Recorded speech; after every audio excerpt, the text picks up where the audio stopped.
Dayo Akintobi this Monday morning. Mr. Akintobi, good morning. A very good morning to you. Bukola, good to see you. You've been away for a few weeks. Yes, indeed. Good to see you again. It was interesting talking to you across the divide. Indeed, yes. You know, he said a few weeks, even though you were away for a few days, but it felt like weeks. It felt like weeks. Right? Massive vacuum in to a lot of people. Right. Mr. Akintobi. Good to be back. It is great to have you back. You return, Bukola, to ASUU beginning a 2-week warning strike. And we'll start off with the front page of New Telegraph. As I said, the Minister of Education, Dr. Tunji Alausa, will be joining us in moments just to speak to the government side. But let's just run quickly through the front pages, Mr. Akintobi. ASUU begins 2-week warning strike, says members' intellectual capital being drained. As FG threatens no work, no pay, says it met all of union's concerns, warns against academic calendar disruption. So New Telegraph is leading with that all-important story. There's another, explainer that says public varsities lost 309 professors in 9 months. That's according to the union. And you see why ASUU suspended planned strike. Let me also add that CONWA said they are not a part of this strike. Anyway, Mr. Akintobi, we're back here again. Yes, we are. And, well, at least let's be a bit grateful that it's a warning strike to start with as opposed to a total shutdown, which usually is the way it plays out.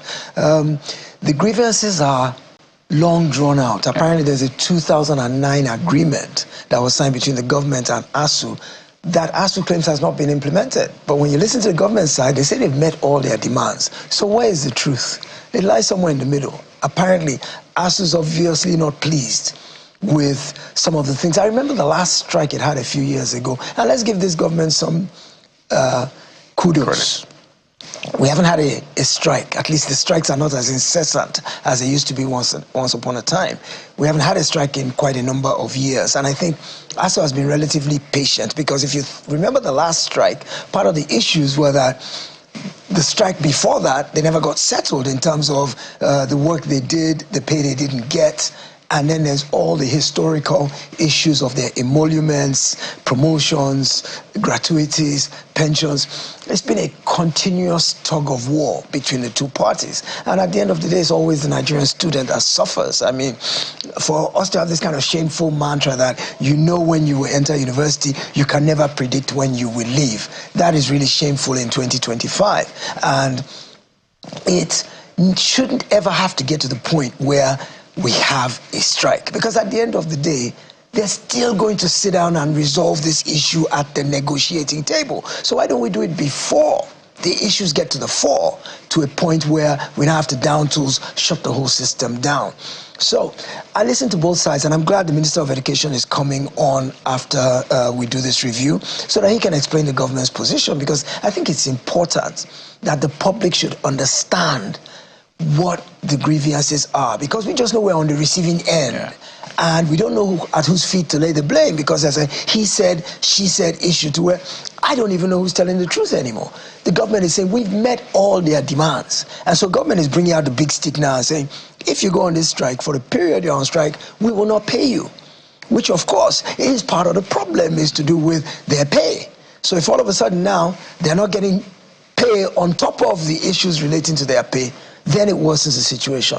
And Kayode, you alluded to the brain drain, that 300 and odd professors have left the system in 9 months. And you ask yourself, how does an educational system not collapse when you have that degree of intellectual capability walk out the door?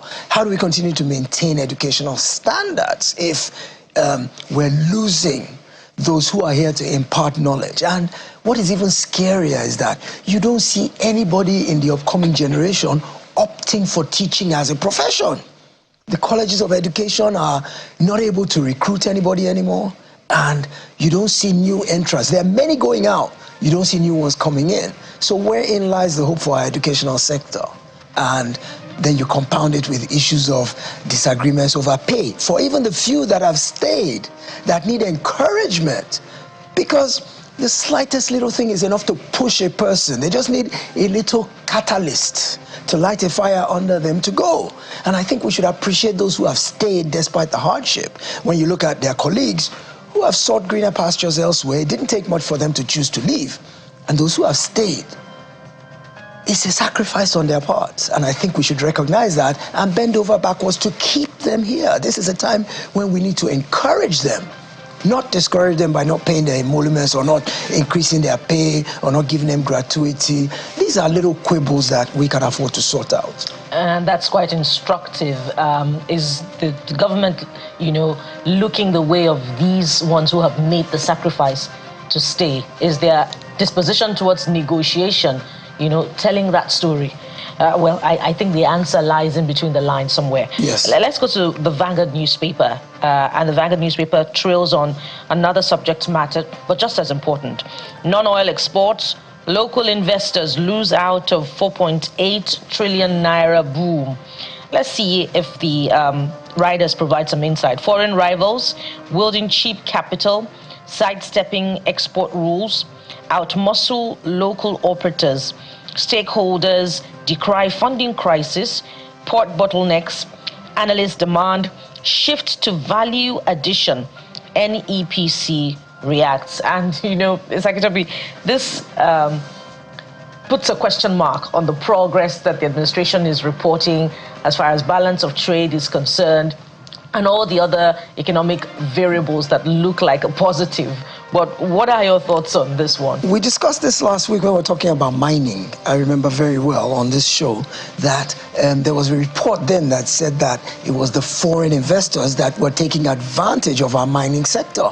They were the ones who are actually being able to bring this thing out of the ground, all our mineral resources, take them away, go and refine them, and we're just getting a pittance. And no localized investment vehicle is taking advantage or capitalizing on the industry. And this just speaks to the general trend in terms of imports. We've made it a mantra now that we want to encourage the non-oil sector. We're too dependent on this one resource that has been more of a curse than a blessing, and we're trying to every government since 1999 has sworn to diversify us away from total dependence on oil. And as a result, we're looking at things like agriculture, we're looking at things like IT, we're looking at the service industry, we're looking at mineral resources. There's so many things that Nigeria has that we can capitalize on, we can exploit, but it's taking foreigners to come here and do that. It's the same thing with our crude oil.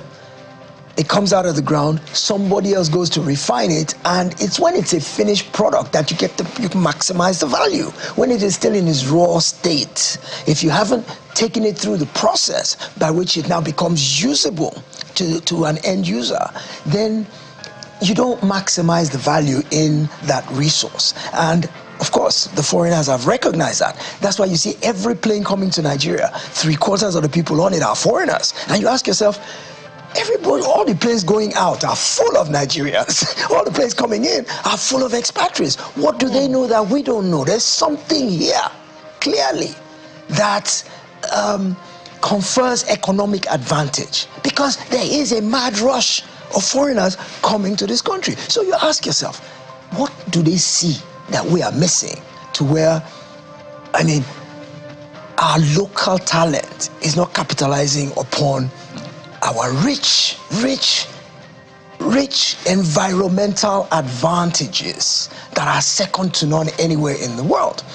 And when you talked about the idea of finished products, the idea of things like export bottlenecks, creating frustration for local investors, things like loans and interest rates. We have a penchant for making the most simple things convoluted in Nigeria, things that should be straightforward and easy. We have a way of complicating them. So it would discourage an entrepreneur any which way you look at it. And it takes a foreigner to be able to navigate his way through the labyrinth of regulations. Right. And you ask yourself, why does it have to be this way? Why? Yeah. Big question. Big one. But we must mention the Abuja Inquirer's front page, which touches on another issue which we'll be looking at on the program this morning. Shock, outrage over presidential pardon. Insensitive to free murderers, drug pushers. AGF to blame, says activists. Mr. Akintobi, this is a conversation that is clearly causing a major uproar, because there's a prerogative of mercy which the president has, and he can wield it in whichever way is recommended to him. But there's also the optics from Nigerians who are looking at the analytics and say, oh, this percentage rather to this crime, this percentage to this crime. Some others are even looking at ethnicities, Mr. Akintobi, and saying this percentage to the north. Okay, so it's amazing though, but this is a conversation we'll have on the show. Perhaps one line to it, Mr. Akintobi. Yes, there's a presidential prerogative that gives the president wide latitude to be able to commute, pardon, grant clemency, reduce sentences, but that prerogative has to be deployed with some sense of justice, with some sense of propriety, and that's why there's outrage, because you see the list and such a large percentage are convicted drug dealers, and you ask yourself, the NDLA, how will they be feeling now after all the efforts they made to interdict drug dealers? I saw somebody there who was convicted for tramadol. I saw somebody for cocaine. I saw somebody for Indian hemp, and I'm trying to put myself in the head of General Buba Marwa right now and thinking that this man has worked so hard in the last several years to bring drug trafficking under control, and he's done a very good job.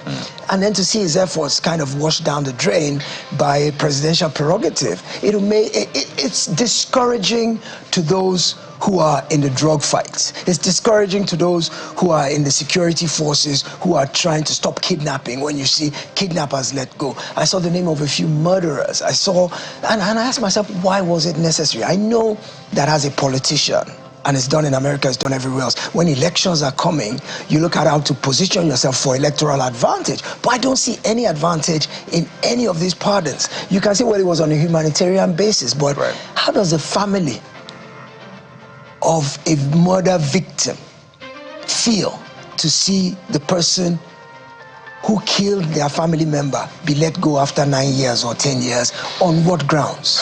On what grounds? And that exactly is a bone of contention, Mr. Akintobi. But we'll explore this during the course of the program. But it's always great to speak with you, Mr. Dayo Akintobi, on issues that concern the nation. Thank you for your time and wish you the very best. Always a pleasure to be here. Thank you. Thank you, sir.